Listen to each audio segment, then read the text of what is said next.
our body, right? So that will make sure that it is not getting clotted. Now, what will happen when the blood is taken out and kept inside a test tube without adding any anticoagulant? Why does it clot? That is the question asked by Faisal. It's a very good question. Now, we have the clotting factors, which is usually in an inactive form when it is there in the blood. Our like the plasma contains many of the clotting factors. Around 13 clotting factors are there. So those clotting factors are in an inactive form. Now, when it is taken out of the circulation and when it is kept inside a test tube, what will happen is the surface of the test tube, the glass, it is a glass surface, right? It's a glass test tube. So when the glass surface will be acting like collagen, right? Collagen is the same like in the blood vessel. When there is an injury, the blood vessels, this blood is exposed to the collagen. That is happening during a normal cut or a normal injury. But in the case of a test tube or a glass test tube, when blood is kept inside a test tube, what will happen is the glass surface will be acting like collagen, right? When it is kept in a glass tube, it will be acting like a collagen and it will activate the clotting factors. It will activate the clotting factors. A cascade of mechanism will happen and the blood will start getting clotted. That's the reason why you see the blood getting clotted when it is removed and kept inside a tube, a test tube, right? So the glass surface, the reason being the glass surface will be acting like collagen to activate the clotting factors. I hope Faisal's doubts are clear. Is that clear or anything more you need to ask? Basim, which one is used for blood analysis or is more common?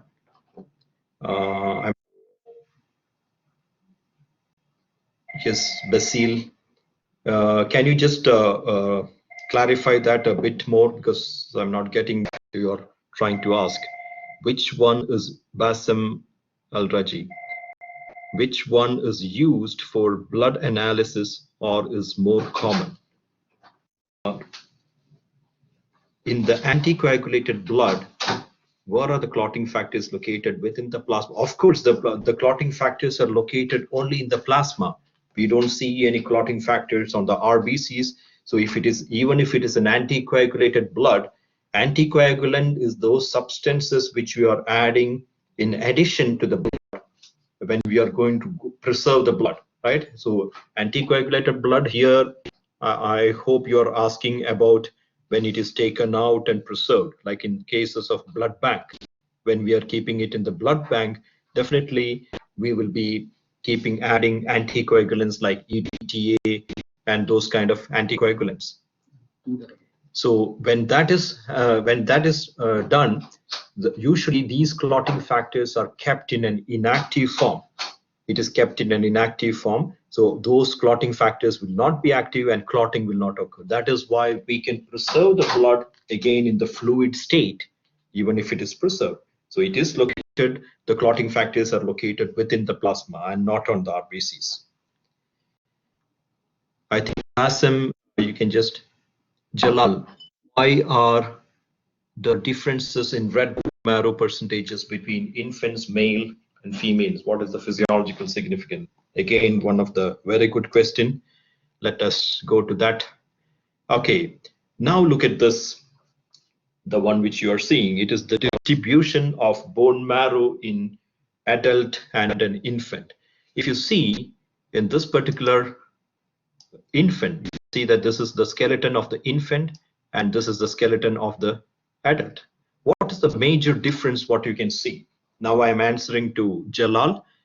Now here you can see that most of the red bone marrow or all of the red bone marrow in the infant, you can see the left hand side, it is the infant skeleton. It is all composed of red bone marrow, and the red bone marrow is the only one that is capable of producing the red blood cells. It is the red bone marrow which will be producing the red blood cells.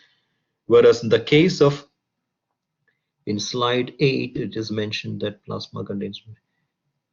Okay, I will come back to Basim after I explain Jalal's doubt on this question. What are the differences between red bone marrow percentages between infants, males, females? So that's what I'm explaining now.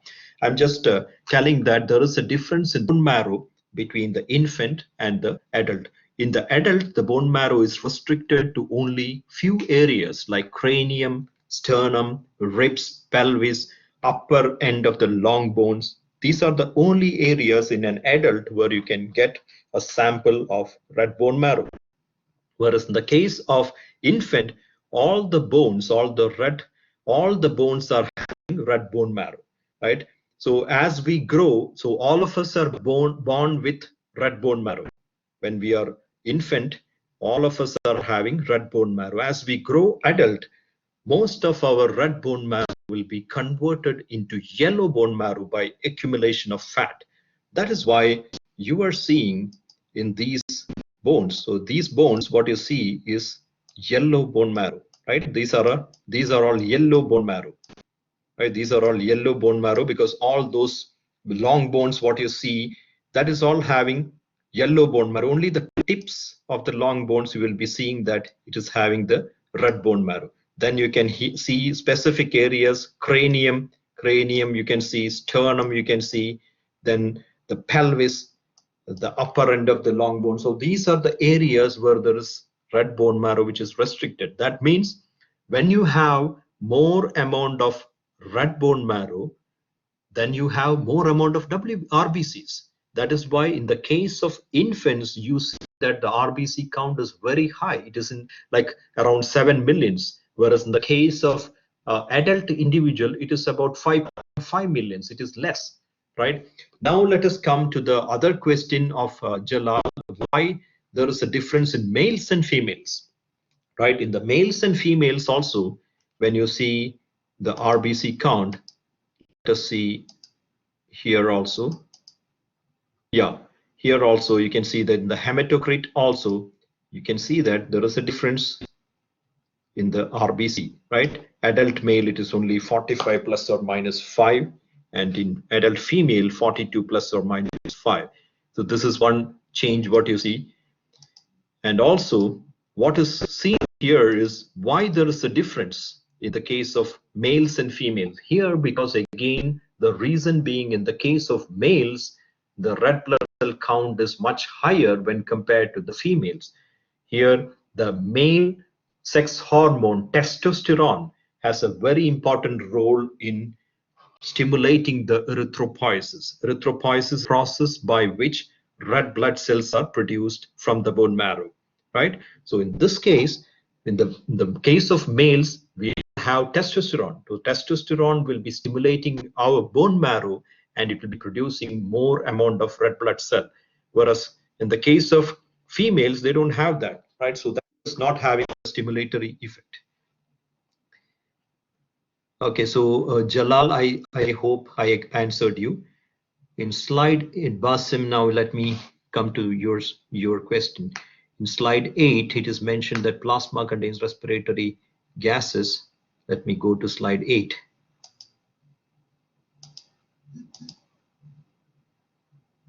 Okay, it is plasma contains respiratory gases, oxygen, carbon, but does erythrocyte carry? Yeah, this is also a good question. Now I'm answering the question of Basim on slide 8. No, he was asking whether the respiratory gases are contained in plasma or in the case of red blood cells. The major portion, as you mentioned, that the hemoglobin is present in the RBCs, so it will be carrying it in the RBCs, but also there is dissolved form of gases. The plasma will always have a dissolved form of gases. So that is why in this slide, it is mentioned the respiratory gases, oxygen. And so this is mainly they are talking about the dissolved amount of gases which is present in the plasma, right? It can get dissolved and it will be seen like that. So it is having both forms, the dissolved form and the combined form of gases with hemoglobin. So it will be having two forms, right? So I hope that question is answered of Basim. Bakur, it is not clear in the slide, but don't long bones like radius, ulna, fibula have red bone marrow. Yeah, so here, okay. So in this cases, they say that usually the long bones, yes, in the long bones, only the tip part will be having the red bone marrow, right? Because I'm talking about the bone marrow of an adult. In the case of an infant, you can see this is an infant bone, right? This is an infant bone. But you see here, this is, in this case, you will not be seeing, like in a case of an adult, you will not be seeing the entire bone will not be having the red bone marrow. Only the tips of the red bone marrow, on the tips of the long bones, you will get to see that particular bone marrow which is present. That means you want to get a sample of bone marrow.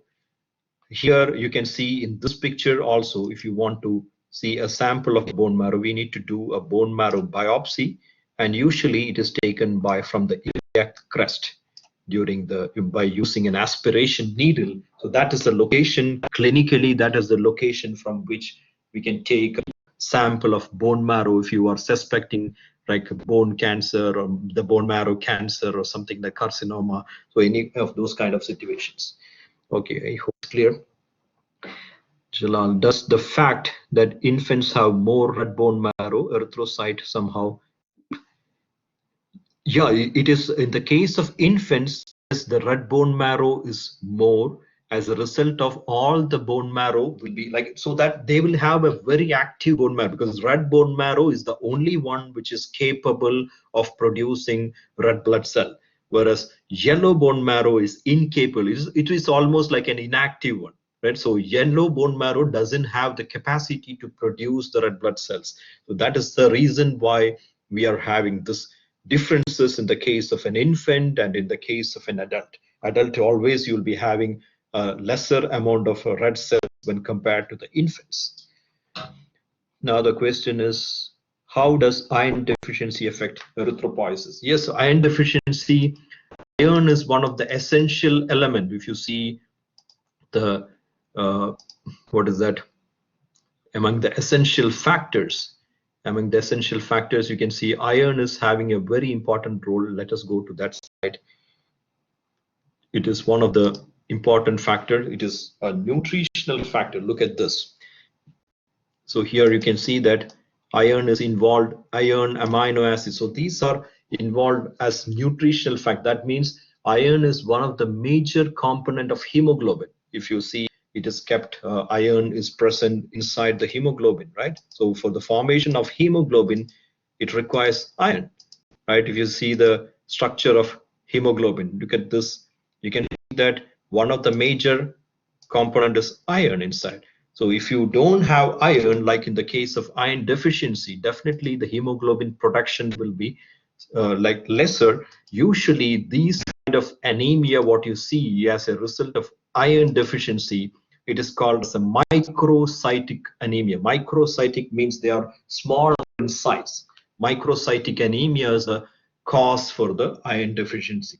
Like iron deficiency, so the cell size, the RBC size will be very small, and it will not be able to, like, they will not be able to form in greater number. The red blood cell count will be less in the case of the people who are affected with iron deficiency. So usually the intravenous infusion of iron will be given in severe cases, or they will be also recommending the iron tablets.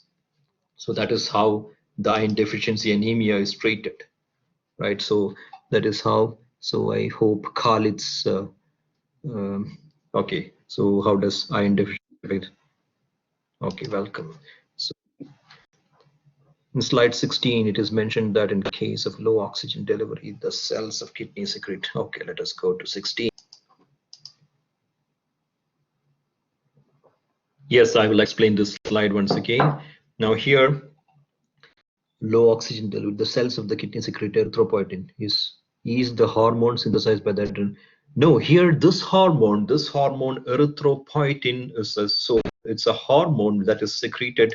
This one, this hormone is secreted from kidney, right? The kidney is the source of erythropoietin, right? So It is not the adrenal gland. The erythropoietin is a specific hormone which is produced from the kidney. It is not released from the adrenal gland. It is produced from the kidney. And what is the stimulus for the release of erythropoietin? The potent stimulus is hypoxia. Whenever there is a reduced blood flow to the kidney cells can sense the amount of oxygen in the low amount of blood, and then it gets stimulated, and then it will be releasing erythropoietin, and erythropoietin will be bringing about increase in the erythropoiesis. So you can see in this particular slide that once the erythropoietin is released, it will be going and stimulating the bone marrow, and more amount of red blood cells will be produced. And after that, when more red blood cells are produced, the oxygen carrying capacity of the blood will be increased, and that will be like acting like a negative feedback by this to relieve the reduced oxygen carrying capacity. So then if that happens, the erythropoietin level will come down. So this is how it will be working. Erythropoietin is a very important hormone which is released from kidney, and its main function is to stimulate the red bone marrow.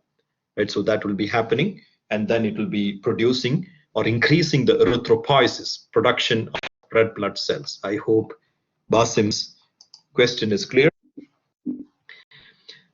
Jamil, what is the difference between platelet plug formation and blood coagulation? Yes, again, an important question. Let us go to that slide.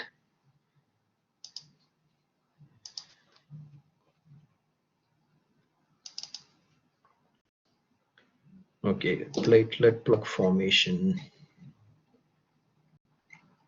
I think it is happening. It is in the next slide, right? We should go to the slide number, this one. I'm just going to the question which is asked. Let me just go. One by one we can do it, no problem.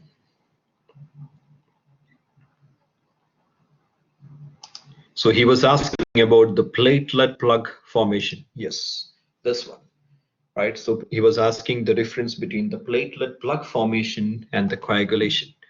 Now the platelet plug formation is one of the important function of the platelets, right?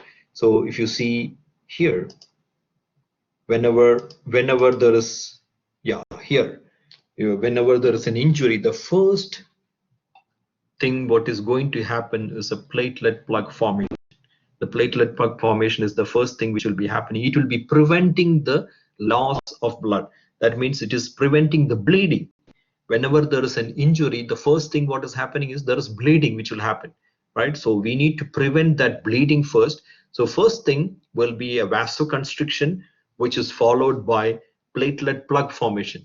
So in this particular picture, you can appreciate that here, this is the cut end of the collagen. The collagen, this is the collagen, and collagen is not continuing here because there is a cut.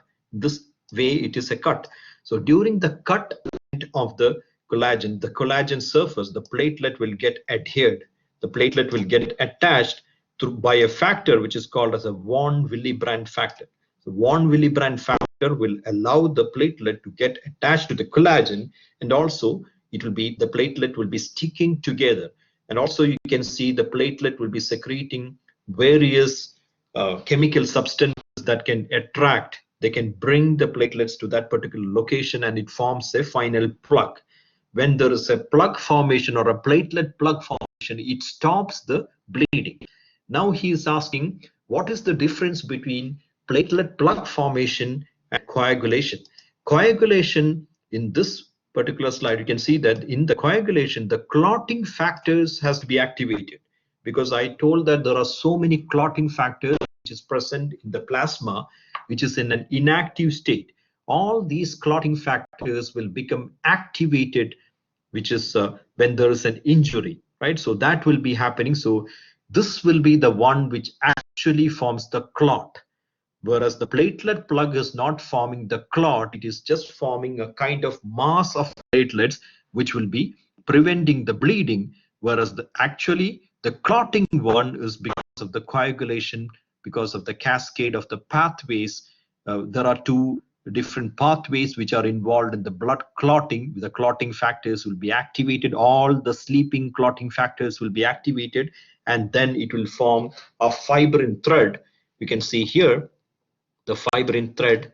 So the fibrin thread will be forming a kind of meshwork, and it will start trapping RBCs, platelets, all these things, and then it will form a definite clot. And that is the difference between the platelet plug formation and the platelet plug formation and the coagulation. I hope that is clear. So now let us go to Basim. So kidneys could be considered as exocrine organ. So see, exocrine, usually exocrine means exocrine is those organs which are involved in usually secretion of digestive enzymes, and like for example pancreas. If you consider pancreas as an endocrine part and an exocrine part, the exocrine part is the one which is involved in like secretion of various enzymes, right? But kidney, in this way, kidney is in this case of erythropoietin, is actually an endocrine structure, right? Because it's a hormone. When it is secreting a hormone, we can call it as an endocrine gland. So kidney, in that case, it is having endocrine functions, because this function of erythropoietin, we usually call it as an endocrine functions of kidney. So that is not exocrine, it is endocrine. How does folic acid help in red blood cell production? Yes, folic acid is also an essential factor, that is a maturation factor for the production of RBC. Now I'm answering to Abdul Karim. So how does folic acid help red blood cell production? So his question was, what is the role of folic acid? Folic acid is considered to be a maturation factor. So if you don't have folic acid, the cells which is produced will be immature RBCs. Because when you see the RBC production, we have seen that from the stem cells, when it is becoming mature cell, the size of the cells decreases, right? From the bigger cell, it is becoming smaller cell. So when the person is having a deficiency in folic acid, what is seen is the folic acid deficiency will cause immaturity of the cells. The red blood cells will not be matured enough, so it is interfering with the maturation. So that is what happening. So the cell size will become very bigger, and you will see a lot of these immature cells in your circulation. So that means if a patient's blood sample is seen and if he is having a lot of immature cells in his circulation, that means that you need to suspect that there is something wrong with this maturation process of the red blood cell. So that is the reason. In slide 27, blood part 2. Let us go to slide 27.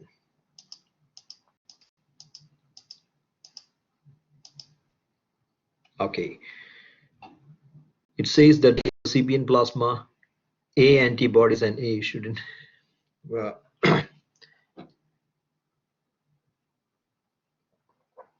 what is that? It says that the recipient plasma contain antibodies. So here, in this case, the donor is having O. The group is here. The donor's blood group is O, right? So he doesn't have antigen A or antigen B, and it is mixed with the plasma, which is having type A. Type A. So he is having in type A means he should have like, yeah.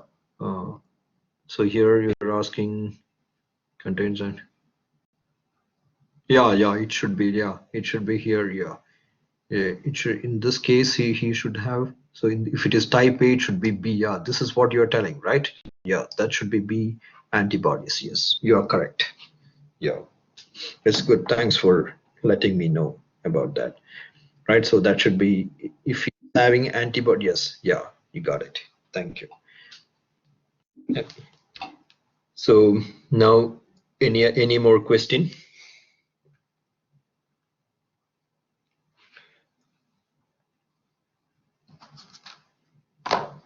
So please let me know if you have any more questions. We can, now we have some more time, around like 20 minutes more. So you can ask any questions on these topics if you have. In slide 25.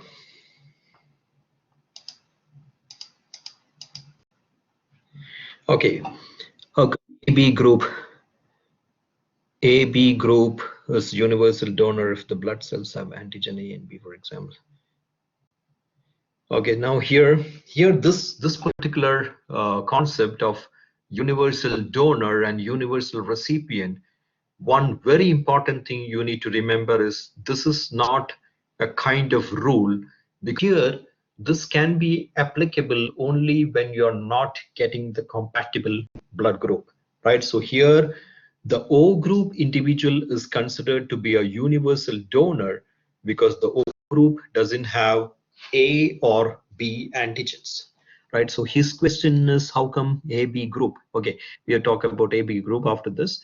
Um, so since O group individual has, it doesn't have group A or B antigens on the red blood cells, they will not be attacked by the antibodies A or antibodies B. So that is the reason why you are giving, like you can use, or O group can be a universal donor. Now, if it is AB group, we call it as a universal recipient because their plasma doesn't have the antibodies A or B, right? When they can receive from any of the blood groups of the ABO system. So when they don't have the antibodies, right? When they don't have the antibody, they will be acting as a recipient. That means they can receive the blood, right?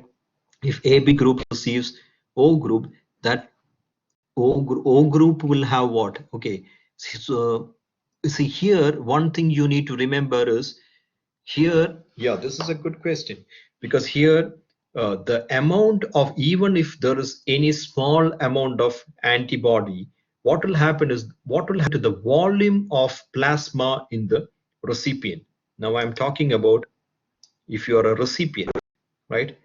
For a recipient's plasma volume will be very, very large when compared to the donor's plasma, right? Donor is giving, for example, he is donating 500 ml of blood, right?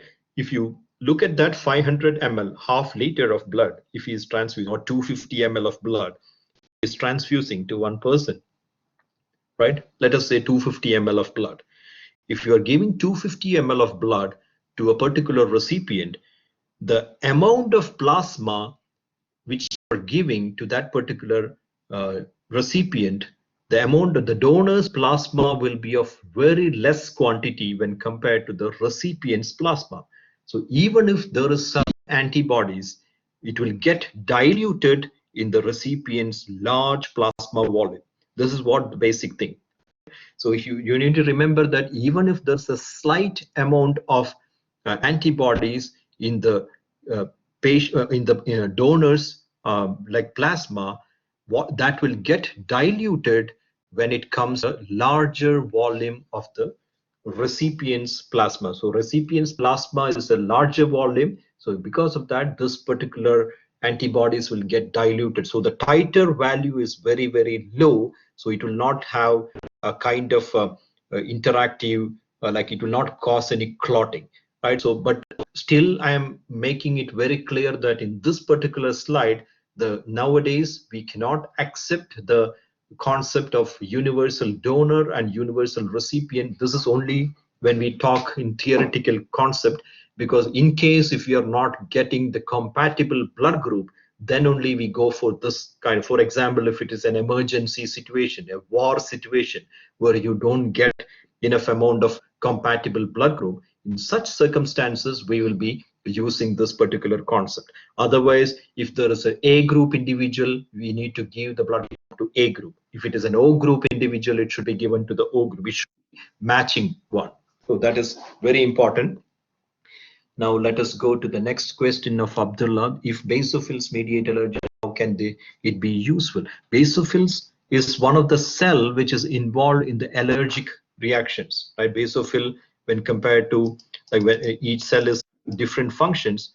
So you will be seeing that basophils, one of the function is it is involved in the allergic responses, and it will be causing, so it is just as a like function, one of the function of the basophil. See, it is having an important role in the allergic reaction. So here, if you look at the allergic reaction, it will usually improving the blood flow to that particular part. You can see here, this part in this particular individual, you can see the reddish.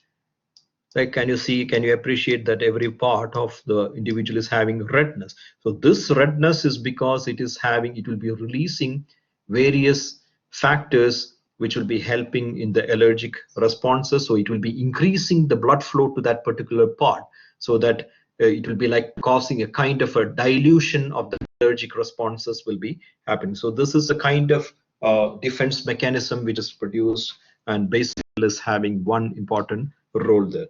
How does leukemia impair the red bone marrow function? Okay, so blood part 217. Let me go there.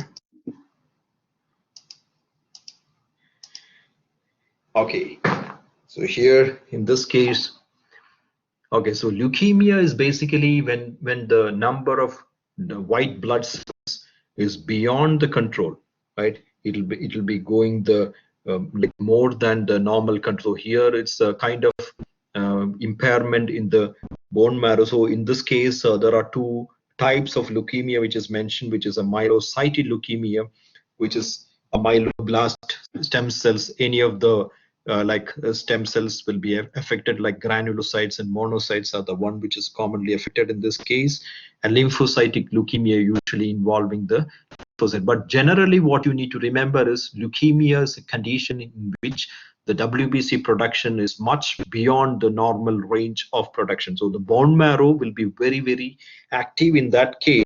It is producing a lot of WBCs, but remember that those red blood cells will be abnormal function. So red blood cells are not normal, they are abnormal because they are cancerous. It's leukemia, is a blood cancer, right? So the bone marrow will be affected in that way.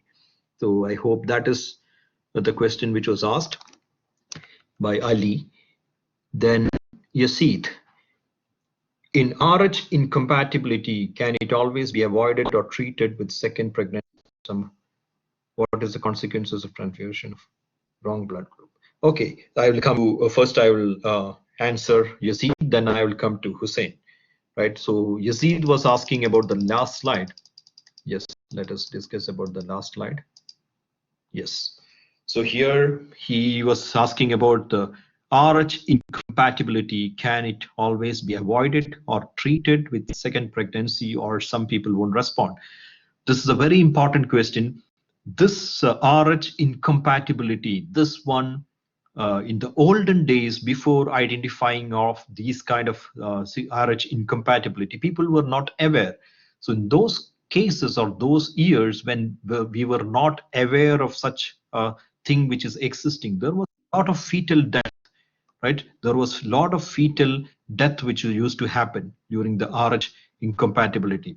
So in this case, you can see that in the first case of like if the father is RH positive, like in this case, and the mother is RH negative, and the fetus is RH positive, right? So the mother is RH negative, father is RH positive, the fetus is also RH positive. So in this case, when the mother is carrying the fetus, there is no mixing of the blood because of the placenta. Presence of this placenta will be preventing, because it will be acting as a barrier between the blood and the maternal blood and the fetal blood. There is no mixing of blood which will be taking place between the mother's blood and the fetal blood. So in this case, what you need to remember is the first pregnancy, it is very safe, right? During the time of delivery, you can expect that there is a definite mixing of fetal blood with the maternal blood. So this will be getting mixed, and after that, by the time the delivery has occurred, the fetus has been delivered. Now what will happen is the mother will be already, it has received some amount of the RH positive blood from the fetus, RH positive from the fetus. It has already entered the mother's bloodstream. So the mother will start producing antibodies against the RH antigen. The positive blood of the fetus has already entered into the mother. So against that RBCs, the mother's body will start responding by producing the this particular antibodies. But this takes some time. It is not an immediate response. It takes few days by the time the delivery has already occurred and the first child is safe. Now the question is, what will happen when the second child, when she is pregnant again with the same condition, that the fetus is Rh positive, and again if that situation arises. But what is usually done is, as soon as, if this kind of situation arises, as soon as the deliveries happen, usually this mother will be immunized. Mother will be given immunization. That means those immunization will be killing these particular development of antibodies. Antibodies will be destroyed, right? So that will be destroyed. So there are no longer antibodies present in the case of mother. So if the mother is pregnant again with a similar situation, then it will be like it will be a kind of there will not be any problem. If the immunization doesn't happen or doesn't occur, then there is easy chances that the second pregnancy might be a complication, that this particular antibodies, these antibodies are IgG, right? IgG, they are the antibodies which can cross the placental membrane. So they can easily cross the placental membrane and they can then destroy the fetal RBCs. So this will happen. So this is a condition of erythroblastosis fetalis. Erythroblastosis fetalis will be occurring and fetus will die inside the uterus. So in this case, because this is a very easy way to treat nowadays because of the modern medicine. Otherwise, every time when the person is marrying to another woman, you need to ask for the blood group, right? So that is simply not practical. So because of that, we need to have this immunization in case if the mother is Rh negative and is Rh positive. After the first pregnancy, usually the mothers are given immunization. Vaccinations will be taken, and they will be that vaccinations will be destroying the antibodies which is produced in the mother. Rh antibodies which is produced in the mother. So that gives the explanation for Yazid's query on Rh incompatibility. What is the consequences of transfusion of wrong blood group? Of course, wrong blood. Hussein's question is on what will be happening when there is a transfusion with a mismatched blood group. Now, suppose A group individual donate blood to like B group individual, right? It is not compatible at all. So in these cases, what will happen is the clot will be formed, the coagulation will be formed. The coagulation will be clotting. All the small capillaries will first clot, then it will be spreading to the larger capillary. There will be then kidney failure will be there, then finally they might die of cardiac arrest, right? Because everything, the circulation will be stopping and finally the death will occur. So that is a kind of a complication of a mismatched transfusion. So that will happen because the kidney failure is the first thing which will be seen in the patients. The body releases erythropoietin to upregulate erythropoiesis. When kidney detects hypoxia, what happens in case of hyperoxia or too much of erythrocyte? There are too much of erythrocyte. So in this case, see, this is to a problem within the bone marrow itself, because we can classify that condition like in the case of what is that, the polycythemia, right? So those things are actually not related to the oxygen saturation. It's a problem which is developed within the red bone marrow. It might be the production in the red bone marrow is like very active in this case, like too much erythrocytes. That definitely, in too much of erythrocyte production, or in case of polycythemia, the viscosity of the blood is very, very high. And as a result, the first thing what you'll be noticing is the patient will be having very high amount of blood pressure, because the heart will have to overcome that resistance by increasing the force of contraction. So the blood pressure will increase in those patients. Then it will be also again having, there are easy chances that there might be some places where the blood flow is slow.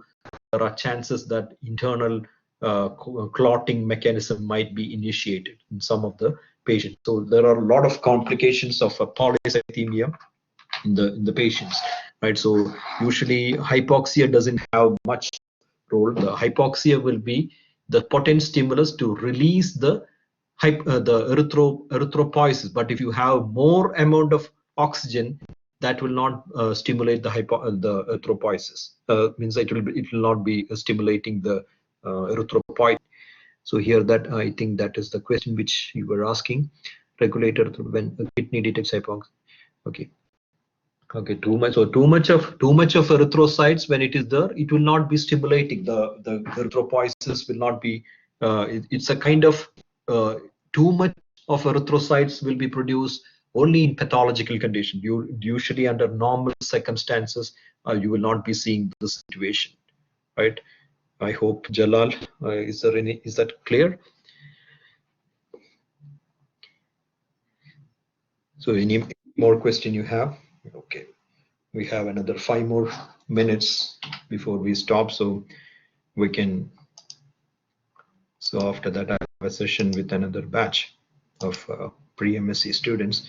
So I hope all of you are reading these things, because now we know that the situation is like you need to be careful regarding the present situation of COVID-19. So I request all of you not to get out of your houses, just be safe in your house, and then whatever materials we can give you, we will definitely give you through. So I am planning to record all the videos through, like all the lectures in the video format, and after every like 2 or 3 lecture we will have a session like this to clarify your doubts. So, and also this particular session is already recorded, so those who are absent from this session, maybe you will be able to get this again. So that will be, I hope that will be useful for you.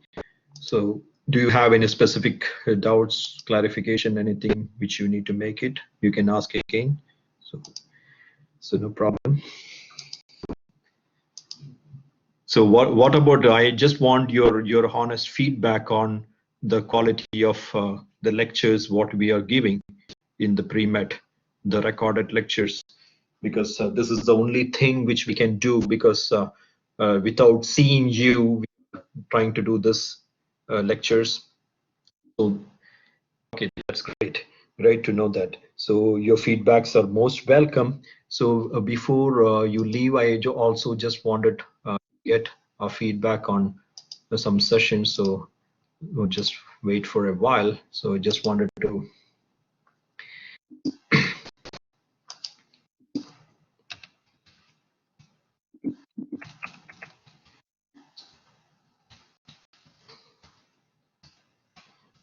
Right.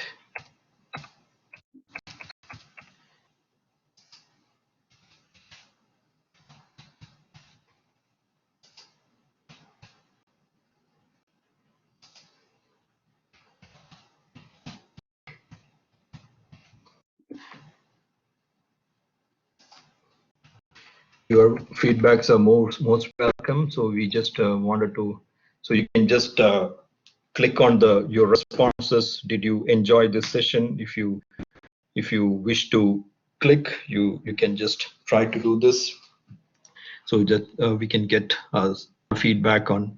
Yes, definitely we will try to work on it, because in this session, problem here, what we are facing is we don't have the kind of video connectivity, right? If you see the teacher, it will be much better, but because of the low internet connectivity, this is the only way by which through voice we do it. So we have our limitations, and also we have to make the videos for all the sessions, including the pre-MSc, and also for the other sessions. So it is a lot of time consuming. Each lecture editing and things, it will take 2.5 to 3 hours to make one lecture. So I have around 19 lectures now to prepare, so one by one. So morning and night I'm trying to do, but this is a very emergency situation, so we have to do our level best to help our students. Okay, so that's it. So that's okay. There's some questions, so let's ask. Can I, 1 minute?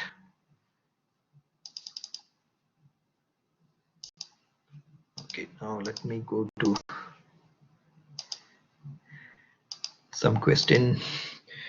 Okay, it was great. Okay, can you give us more examples of diseases causing hypers? You are talking about the polycythemia. Polycythemia, a simple example is polycythemia when the person is ascending to high altitude, right? I'm talking about the physiological polycythemia, right? When you go to a high altitude, like for example, a mountain region, you can expect that the person will have a low partial pressure. His partial pressure of the oxygen level will be going down in the atmosphere. So he will be getting, his body will be getting less amount of oxygen. So this will be stimulating the kidney to release the hormone erythropoietin, and erythropoietin will cause erythropoiesis, right?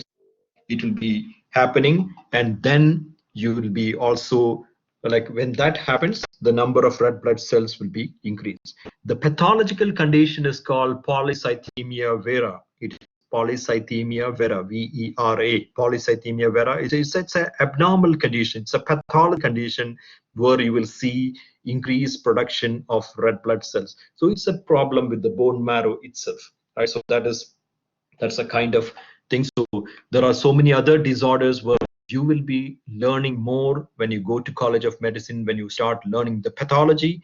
So we are now at the moment, we are just focusing on the basic physiology of what we are trying to do, right? So we are now already, the time has reached. So hopefully this was useful. So let us go back again for the next session. So after I upload the next set of like videos, then I'll be having more sessions with you, and it will be announced, and I request all of you to join in next time when the announcement is there, so it will be useful for you. And thank you. Have a great day. Thank you so much for that.